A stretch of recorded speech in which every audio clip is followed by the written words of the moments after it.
Here's what's coming up on The World Today. Ukraine to declare state of emergency, orders citizens in Russia to leave immediately. UK announces it will provide greater military support to Ukraine in the form of defensive weapons and non-lethal aid.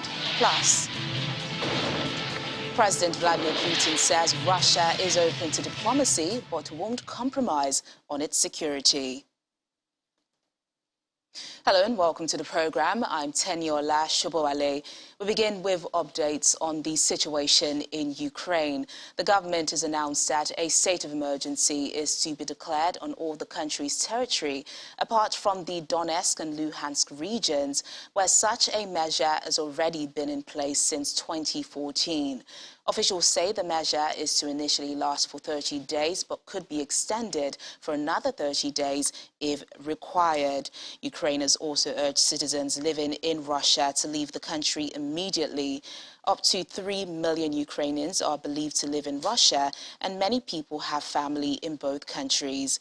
Ukraine is also conscripting reservists into the regular military as it braces for a possible invasion by its neighbor. There are also reports that several Ukrainian government websites are down, the target of an apparent cyber attack. Meanwhile, the UK has announced that it will be providing greater military support to Ukraine in the form of defensive weapons and non-lethal aid. The country had on Tuesday frozen the assets of 5 Russian banks and 3 Russian billionaires. It does have my support, and if it's used, we will support. Mr. Speaker, I can announce to the House that in light of the increasingly threatening behaviour from Russia and in line with our previous support, the UK will shortly be providing a further package of military support to Ukraine. This will include lethal aid in the form of defensive weapons and non-lethal aid. And we will be stopping Russia. We will be stopping Russia from raising sovereign debt, stopping Russian companies from raising money, and stopping Russian companies, as I said yesterday, even clearing in sterling and dollars on international markets, Mr. Speaker. That will hit Putin where it hurts, but it is absolutely vital that after this first barrage, we work in lockstep with friends and allies around the world. And we squeeze him simultaneously. We squeeze him simultaneously in London, in Paris, in New York at the same time. Unity, Mr. Speaker, is absolutely vital. Keir Starmer. The VOA's Heather Murdoch is in eastern Ukraine. Heather, you were in Kyiv last week and now in eastern Ukraine. How different is the mood, and what are the reactions to the latest escalation there? There's a very drastically different mood in Kyiv and in Ukraine for several different reasons. The most obvious is true.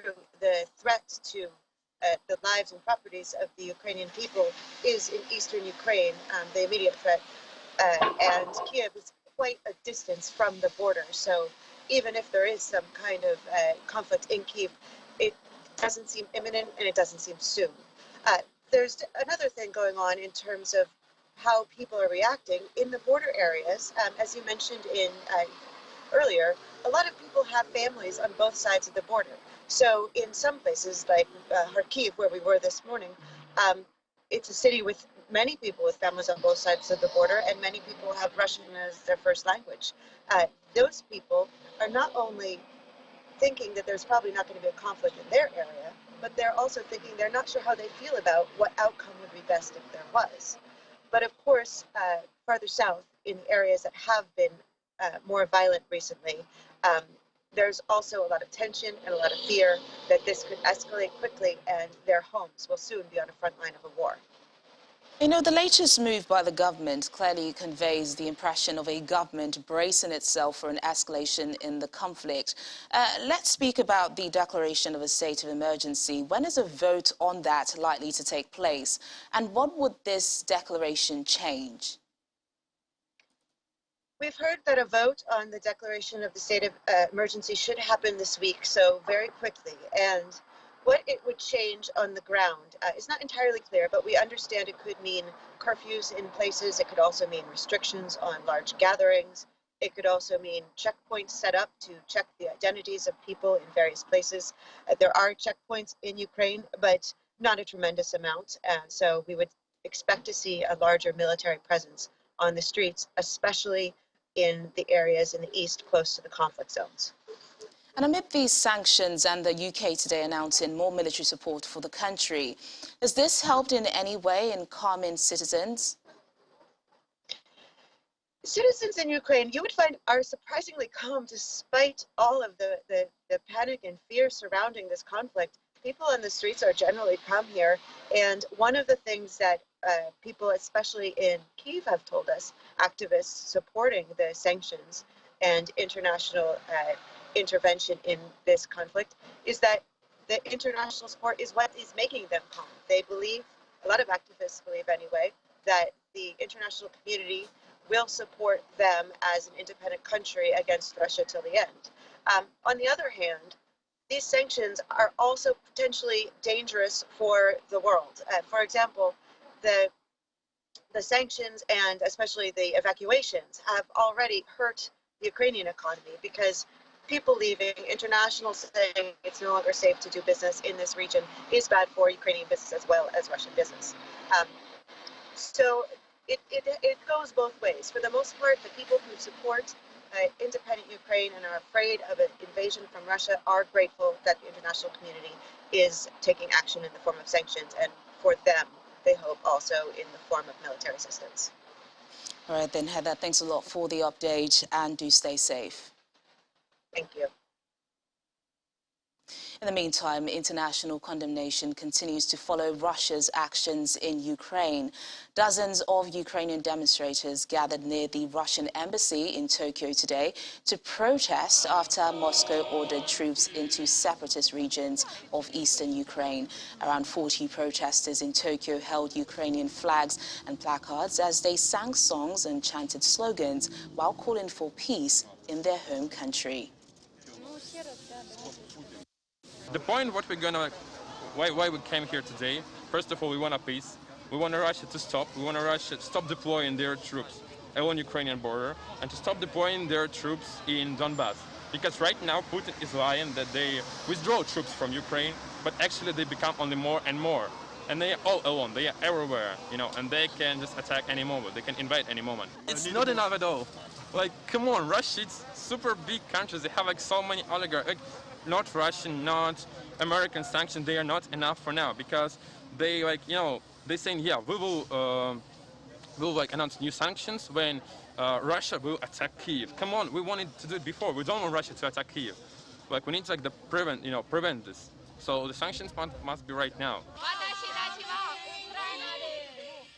Well, China has criticized those Western sanctions on Russia and says it will not follow suit, calling the measures never a fundamental and effective way to solve problems, and says it always opposes any illegal unilateral sanctions. A Chinese Foreign Ministry spokesperson says China hopes relevant parties can try to resolve their issues through dialogue and remain calm and exercise restraint. The government spokesperson had been asked if the Asian nation would join Western countries in sanctioning Russia. In the meantime, President Vladimir Putin has insisted that Russia's interests and security are non-negotiable amid reports of more Russian troops moving closer towards Ukraine's borders. Mr. Putin gave a video address hours after U.S. President Joe Biden warned of the beginning of a Russian invasion. Mr. Putin says Russia was always open to diplomacy but puts its own national security interests first and would continue to strengthen its military in the face of what he called a difficult international situation.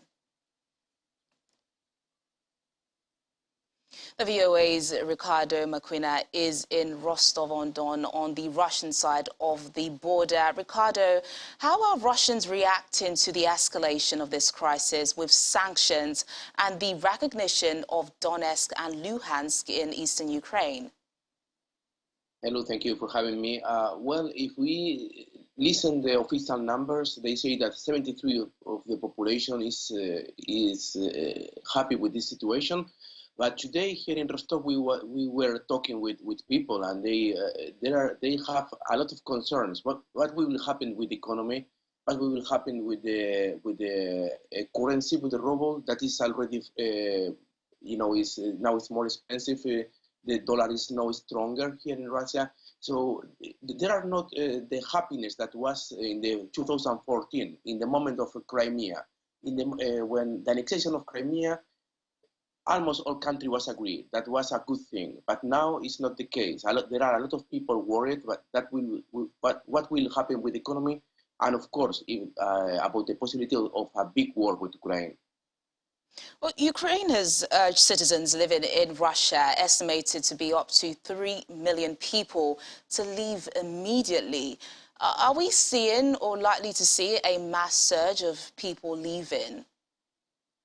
By now, there are not a massive movement. We must understand that it's people that is living in Russia almost for a few years, for all their lives. There are a lot of different people in this situation, and there are Ukrainians all along Russia, from Moscow to Magadan, from Rostov to Vorkuta. So there are few millions. It's very difficult to imagine all of them leaving. But I personally, I already know three people from Kiev that they already leave Russia because political tensions and fear to be part of some kind of aggression.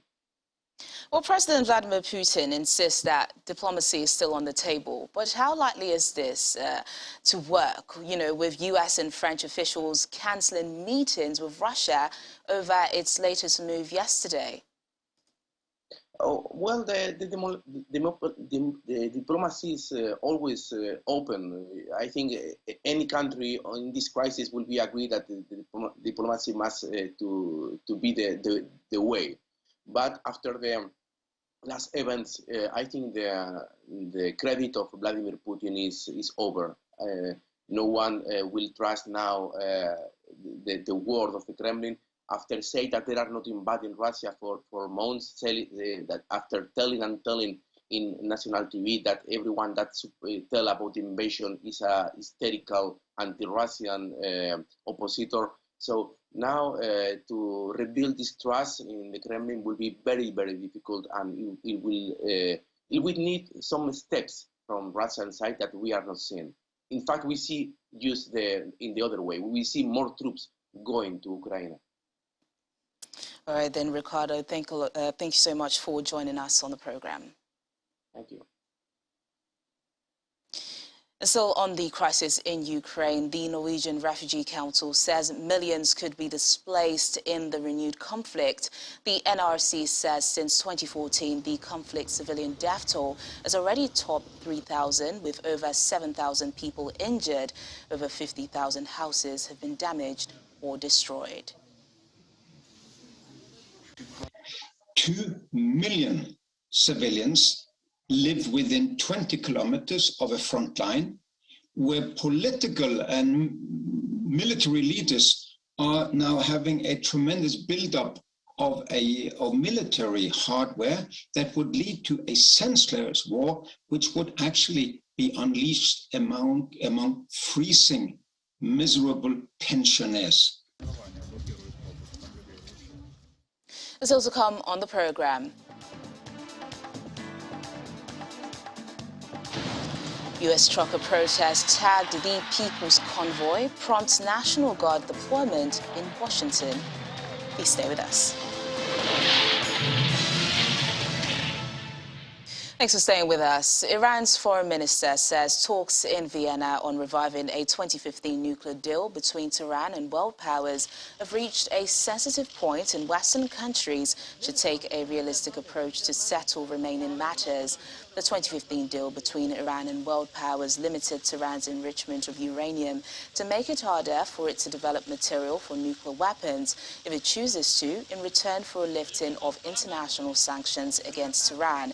Iran has said it will never cross its red lines during negotiations. The talks are nearing conclusion, and according to reports, a prisoner swap between Iran and the United States is expected soon.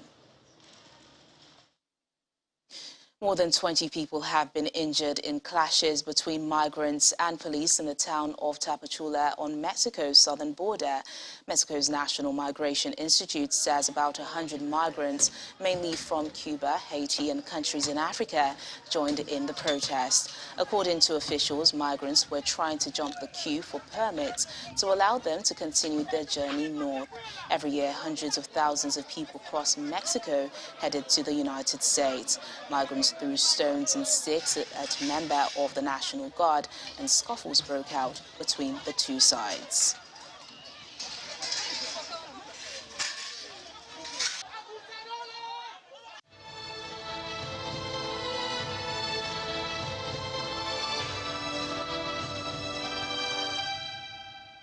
The United States has announced the deployment of hundreds of unarmed National Guard troops to Washington ahead of the arrival of trucker convoys protesting against COVID-19 restrictions.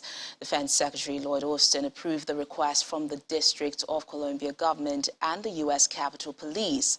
Roughly 700 troops will be deployed on various roads in Washington. For more on this and other developments around the world, here's the global update. Inspired by their Canadian counterparts, U.S. truck drivers began gathering in Adelanto, California on Tuesday to form a protest convoy of drivers bound for Washington, D.C. Calling themselves the People's Convoy, the truckers plan to set off on Wednesday morning and drive more than 4,000 kilometers to Washington, D.C. to protest coronavirus restrictions and mask mandates. I mean, what we're looking for is to end the declaration of emergency, the emergency declaration, to end the mandates on the vaccine and the mask mandates, especially for our healthcare workers, our law enforcement officers, our federal employees, and of course our military personnel. It's about having the choice. Brazilian Biomedical Center, Fiocruz, has produced homemade COVID-19 vaccines for the South American country as part of partnership with Oxford AstraZeneca. The first locally made vials were handed to authorities earlier this month and will form part of the country's vaccine rollout. Brazil's health ministry reported on Tuesday 105,776 new cases of the novel coronavirus in the past 24 hours, and 816 deaths from COVID-19.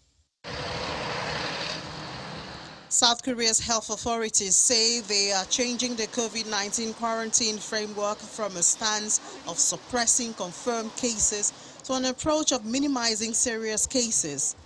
Deaths have slowly ticked up, reaching a near-record high of 99 on Tuesday, but South Korean authorities say real-world data shows people infected with Omicron coronavirus variant are nearly 75% less likely to develop serious illness or die than those who contract the Delta variant.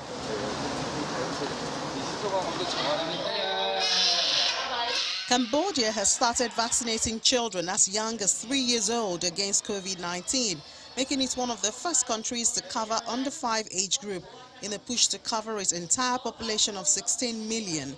The inoculation drive for toddlers started in the capital city. Hundreds of people queued outside clinics where medical staff in personal protection gear administered the vaccines to teary-eyed or wailing children.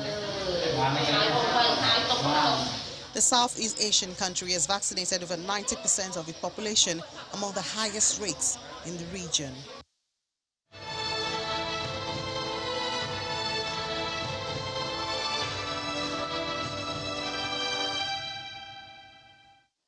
Away from the COVID-19 pandemic, a woman has died in flash flooding that has lashed Australia's east coast. Some areas have received up to 400 millimetres of rain within 24 hours, prompting warnings in multiple states. At least 10 people have also been injured. Officials have issued a statement warning of more severe weather for southeast Queensland and northeast New South Wales overnight, which may cause flash flooding and record rainfalls.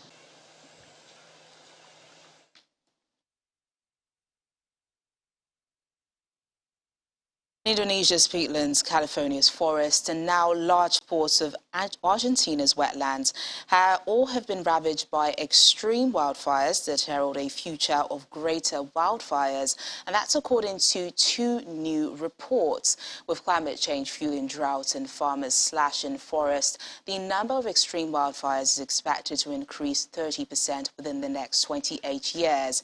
And they're now scorching environments that weren't prone to burning in the past, such as the Arctic peatlands and the Amazon rainforest. Our knowledge and predictions indicate that globally we will see a higher prevalence of more severe fires, larger fires, with more impacts on the environment and society. People must learn and must be prepared to accept in a way and to live with fire, minimizing exposure. For example, by choosing where they live, how they build the houses, how they prepare the surroundings of the houses. So all these mitigation procedures are extremely important, both in terms of land management, forest management, fire prevention in general, and also from the community side, from the human side, how communities are prepared to deal with fire in case fire happens. And finally on the programme, Senegal has inaugurated a new 50,000-seat stadium with Legends football, a match following a ceremony attended by African and European heads of state and global sporting dignitaries. The inauguration of the stadium comes just weeks after Senegal were crowned continental champions for the first time at any level, beating Egypt on penalties in the final of the Africa Cup of Nations. Fresh off of the national team's victory in the Africa Cup of Nations this month, Senegal has a new 50,000-seat stadium. The inaugural ceremony was attended by African and European heads of state and global sporting dignitaries. Also in attendance were the presidents of Liberia, Guinea-Bissau, Gambia, Rwanda, Turkey and Germany, as well as Gianni Infantino, the president of the World Soccer governing body FIFA, and African soccer greats Didier Drogba and Samuel Eto'o.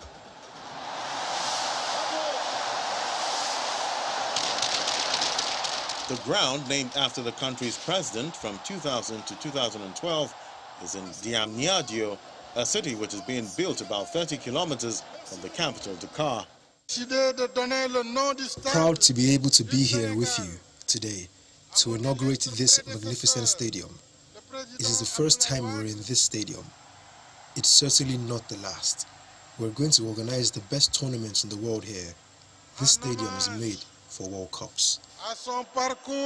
The Turkish-built Abdoulaye Wade Stadium in Senegal's new showbiz city of Diamniadio is part of a drive by President Macky Sall to develop the West African country's infrastructure. The stadium, which will host the Summer Youth Olympics in 2026, was filled with fans waving Senegal's green, yellow and red flag. We are proud to be able to be here with you today to inaugurate this magnificent stadium. It is the first time we're in this stadium. It's certainly not the last.